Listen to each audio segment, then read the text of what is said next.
back for another, like, 3 chapters, I think. I will start doing, recording these in advance since today is Thursday and it's my day off. So I will at least do up to, like, chapter 20 to 25, roughly. Just to make it, so people have something to watch, because I've been told that they fall asleep to it by people, so let's get into it. This is Chapter 4, Whistling Woods.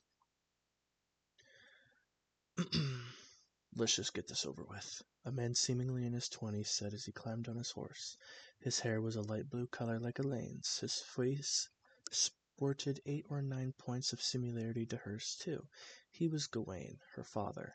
Funnily enough, he had reached green about the same time as his daughter, despite being around 50 years older. It was the inevitable consequence of being born at Orange, and having a child more talented than he was. That, coupled with the fact his branch of the family hadn't inherited the bloodline, meant his status had only ever been slightly higher than the likes of Percy, at least until Elaine came along. "Sure," said Percy nodded, getting on a second horse with his cousin right behind them on a third. He didn't dislike this uncle of his like the others. They never really talked much, but it wasn't like Gawain had ever particularly shown any care for him, but at least he wasn't among the crowd mistreating him either. If he had to be escorted to the temple, he did have to. It was a long and dangerous trip, then he wouldn't have picked anyone else. The horses galloped forward, Percy already feeling excited about their destination. He was still tired, of course, having trained relentlessly over the last 3 days, but the thought of finally learning his affinity after being in the dark his whole life was invigorating. Not to mention the other thing waiting for me there. He grinned. "You seem to be in good spirits today," Elaine chirped as her horse neared his. "Well, your Highness, us low-borns don't get to leave the house very often," he chuckled. This earned him a casual punch in the shoulder. He rubbed the injured area in an exaggerated manner. He made it seem like a joke, but truth be told, it did hurt some. Elaine had 2 grades on him, which translated to a 9-fold advantage in physical strength. Even a light tap from her felt heavier than she realized. "Let's see if you're still as cheery after 2 weeks on horseback," she replied with a smile of her own. The trio pressed onward for several more hours, with Elaine and Percy chatting at the back, while Gawain ignored them, riding a few paces ahead. Soon they entered a forest. It smelled fresh, especially to Percy, who hadn't ever breathed anything other than the stale air of the mansion. On each side of the path he saw rows upon rows of tall and wide pine trees, their cones a strange oblong shape, their surface filled with small holes. Every now and again a gentle breeze would blow, causing them to emit soft, high-pitched sounds. It was precisely this unique variety of trees which made the Whistling Woods famous in the region. Only when the sun began to set did Gawain stop. Gesturing at them to help him set up camp, they'd have to spend 4 nights in the forest, and another 2 along the grasslands on the other side, before reaching the foot of the mountain where the temple was located on the 7th. "Uncle, how safe are these woods even?" Percy asked, as he gazed at the imposing trees, which already looked much scarier than they had just minutes ago. Gawain chuckled. "Don't worry, kid. The most dangerous thing we can run into is a pack of wood goblins. A simple crude spell from a green core can easily kill a whole bunch of them." Percy looked at his grinning cousin, his uncle's words reminding him that the innocent-looking girl was actually a little monster in disguise. Shrugging, he finished prepping his tent, before sitting by the campfire with others and eating some dried rations. The group dined in silence, as he and Elaine had already spent all day chatting. Next, his uncle went to sleep, leaving the 2 to take the first watch together. Percy was too weak to take a shift by himself. If they were ambushed, he might not be able to do much before waking the others. Consequently, Gawain and Elaine had to split the night between themselves, with Percy simply serving as a second pair of eyes for his cousin. In the end, their first night at the Whistling Woods passed uneventfully. Sorry, Jesus, I can't speak. As did the one after. It wasn't until the 3rd day they stumbled upon a grizzly bear, but it actually fled from them on sight. Most animals on Remoir, even the ones which didn't possess magic of their own, had evolved the ability to sense another's mana core, mostly to avoid danger. "Geez, she fell asleep again," Percy rolled his eyes, while Elaine had been a bit tense at the beginning, she had noticeably relaxed over the past few nights. This was the second time she dozed off an hour before their shift ended. He always felt bad waking her up, especially since nothing would happen most likely. Still, he knew he couldn't protect the group by himself on the off chance it did. Elaine, he muttered, trying to get her to hear him, without waking his uncle, who was sleeping just a dozen yards further. Yet he didn't hear his own voice. Come to think of it, even the whistling sound of the wind passing through the trees seemed to have gone silent. He frowned. "Elaine!" he yelled again, this time not caring about waking Gawain by accident. Nothing. He felt his vocal cords vibrate, but not a sound came out of his mouth. Paling, he darted towards her, hoping to shake his cousins awake. An arrow landed soundlessly just in front of his foot, stopping him in his tracks. Another soon followed, this one whizzing by him, nicking him on the shoulder. Turning to look in the direction that the projectiles had been fired from, he only spotted several pair of bright yellow eyes glinting in the darkness. Shit, he thought, right as a third arrow hit him in the thigh. Gritting his teeth, he resumed his dash to Elaine. She was only 4 meters away, though they now felt longer as he limped, barely dodging the fourth arrow by accident. He was about to reach her when a fifth arrow hit his other calf, sending him tumbling onto the dirt. Normally the sound would have woken her up, as he was only half a meter away, but something was still muting all the noise in the area. Percy stretched his arm, trying to reach her foot, as he noticed movement out of the corner of his eye. Turning his head, he saw a silhouette standing over him.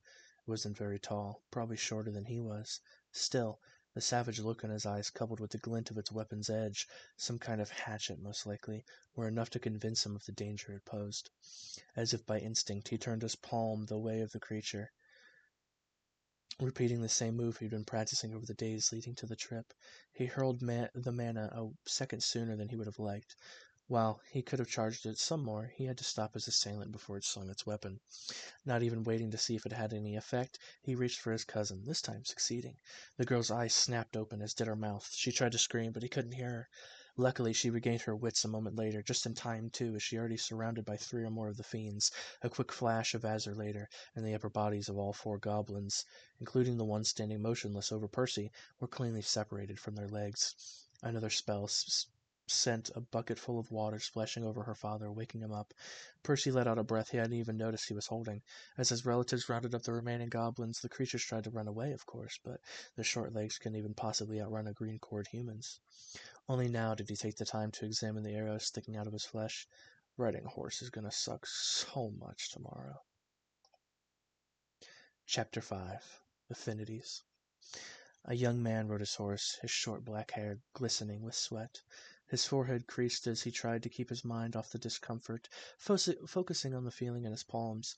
Every few seconds he released the gathered mana, trying to gather a bit more of it with each attempt. Oh my god. And to compress it to an even tighter ball before letting go. Riding made concentrating a challenge, but it was the only way he'd found to keep his thoughts occupied, and he had managed to pull it off. For the most part, at least until his horse stepped on something and the bump made him wince. Elaine hadn't said much over the last couple of days. Well, if he excluded her frequent apologies.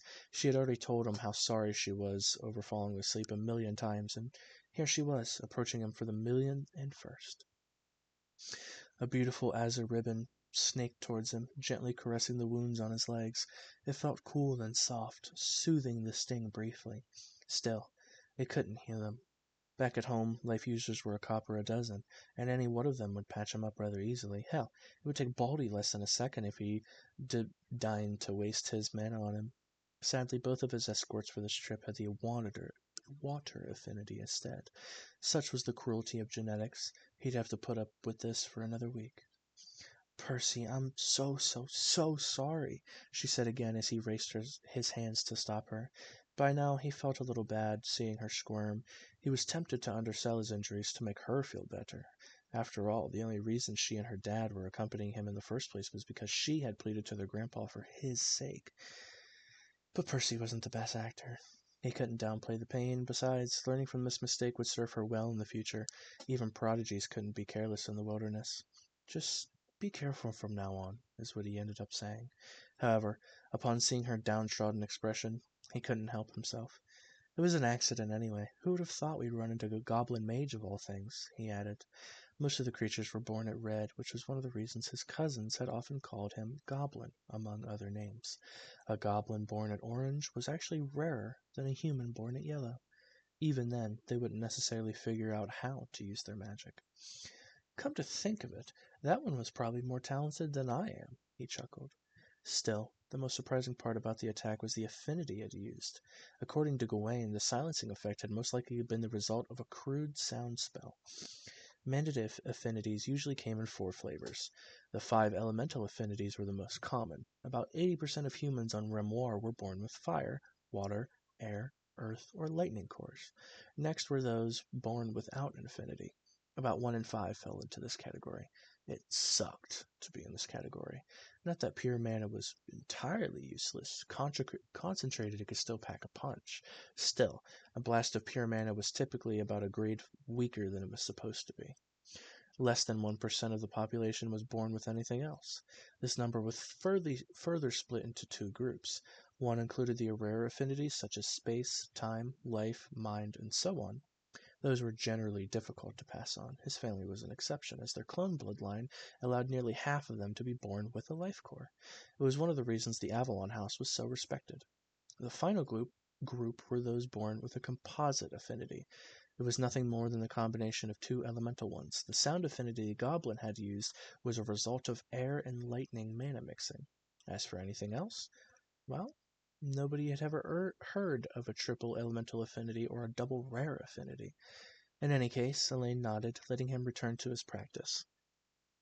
Percy willed the mana together in his hand once more, as he recalled the moment he used it against the goblin. It definitely did something. The blast hadn't left any invisible injuries on the creature's body, but it had stopped it in its tracks for an abnormal amount of time. It had just stood still, waiting for Elaine to bisect it several seconds later. No sense in torturing myself thinking about it, I suppose. He had already waited 15 years. He could wait another day. For now, he was just better off on learning how to shape his magic. Bolt after bolt, he kept firing his mana randomly, working on both his casting time and potency. It wasn't until they rode up a hill that Elaine pulled him out of his trance again. "Percy, look!" Lifting his eyes, he saw it. A colossal shadow stretched across the horizon. It was faintly obscured by a strange rosy mist, but there was no mistaking it. The Oracle Mountain. This was their destination, or, well, the temple located somewhere at its base was. The trio pressed on for another few hours before setting camp at night. Elaine was visibly tense, hawking the surroundings as if her life depended on it. Percy chuckled at the sight. The grasslands could be more dangerous. I think I lost my spot. The grasslands could be more dangerous than the forest, as bandits typically roamed them, looking for easy targets. But not this close to the temple. According to Gawain, even the dumbest lowlives knew not to provoke the affiliates of the Divine Order. His cousin didn't seem to know that, however. Her dad hadn't told her, probably still punishing her. Percy wouldn't interfere in their family matters. Looking back towards the mountain, he tried to make out the layer of mist surrounding it, but he couldn't see it. He knew it was still there, but it was just invisible against the dark blanket of the night. He rubbed his hands in anticipation. Even though he had never had the opportunity to travel much, he spent a lot of time in the house's library, reading all sorts of things about Remoir and the upper echelons of the world. These were the heights of magic he dreamt of reaching one day. The weirdly colored fog was one of his targets for the trip. Supposedly, it was a gift from the Titaness Phoebe, the current leader of the Divine Order. Showering the mountain range, it trickled down the rocky slopes and accumulated at a basin, where it was used by the temple as fuel for the affinity test.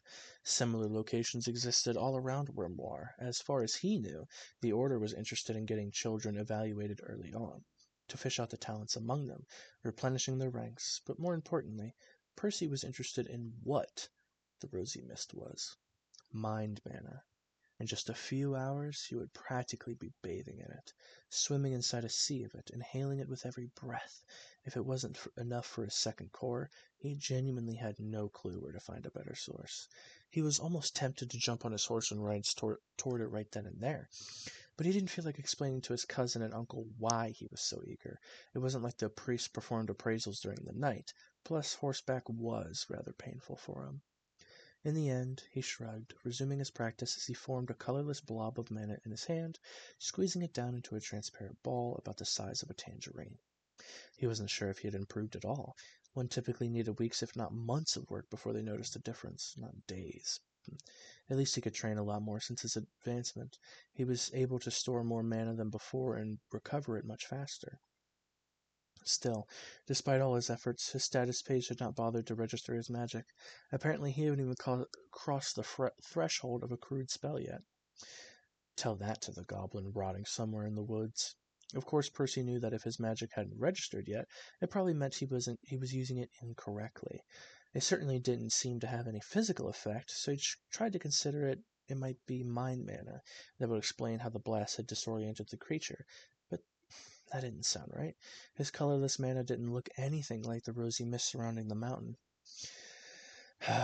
8 more hours. Just forget about it for 8 more hours. Chapter 6. Pilgrimage. Waiting in a queue must have been a novel experience for Elaine. There weren't that many people in their house. Being one of the chosen ones, she was generally given priority for most things. Strictly speaking, the same was true here.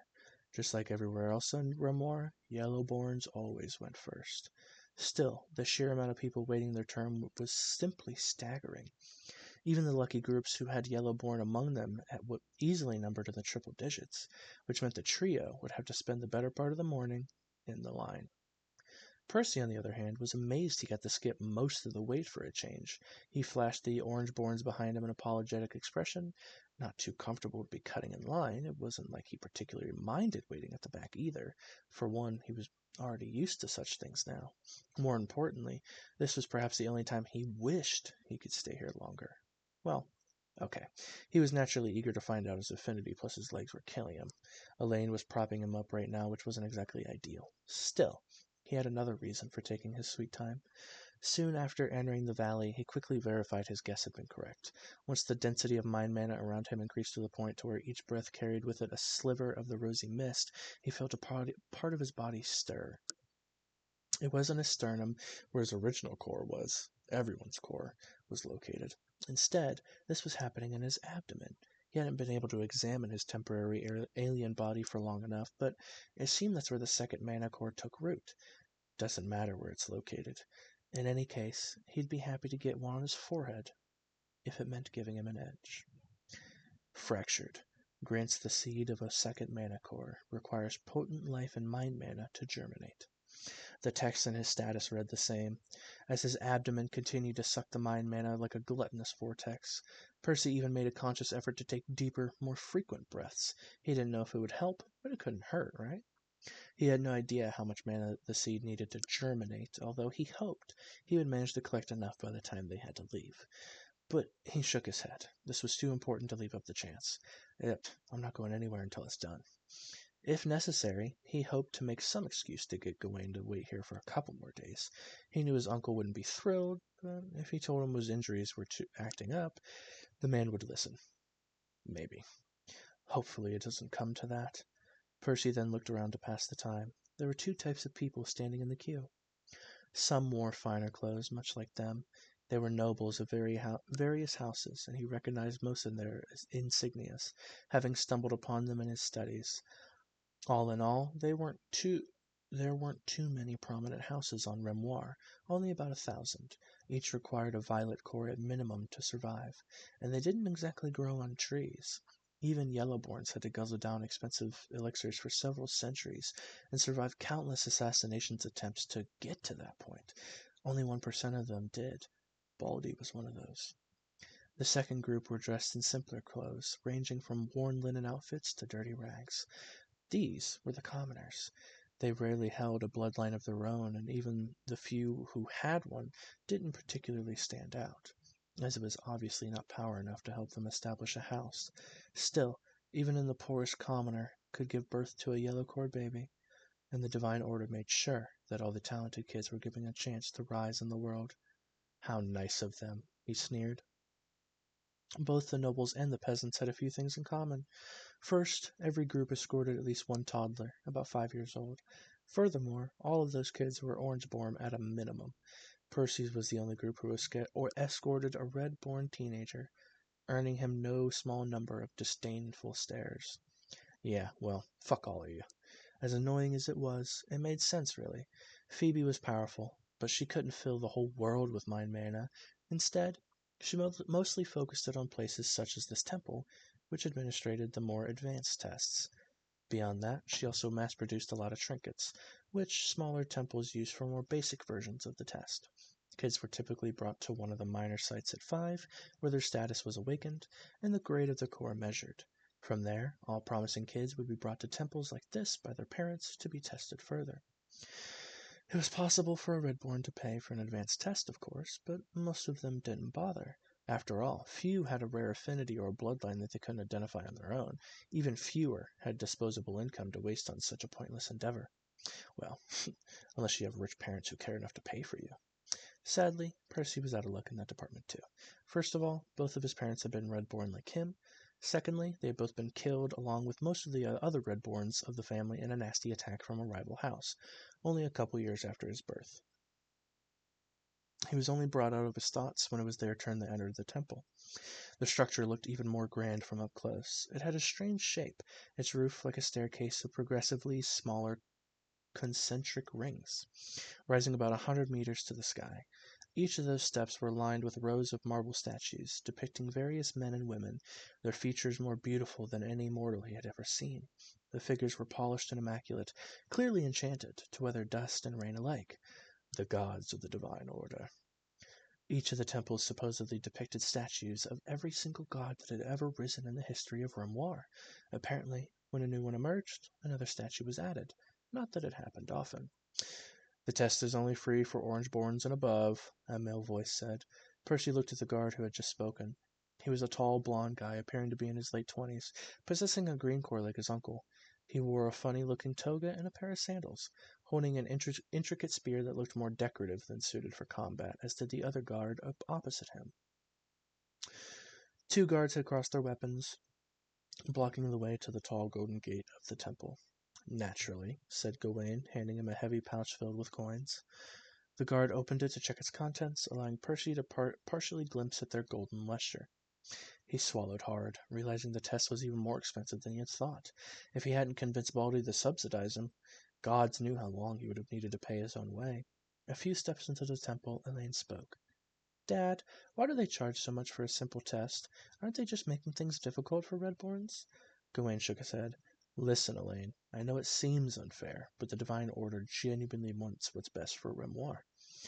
But then why? Isn't it best to help everyone figure out their affinity? In a perfect world, yes.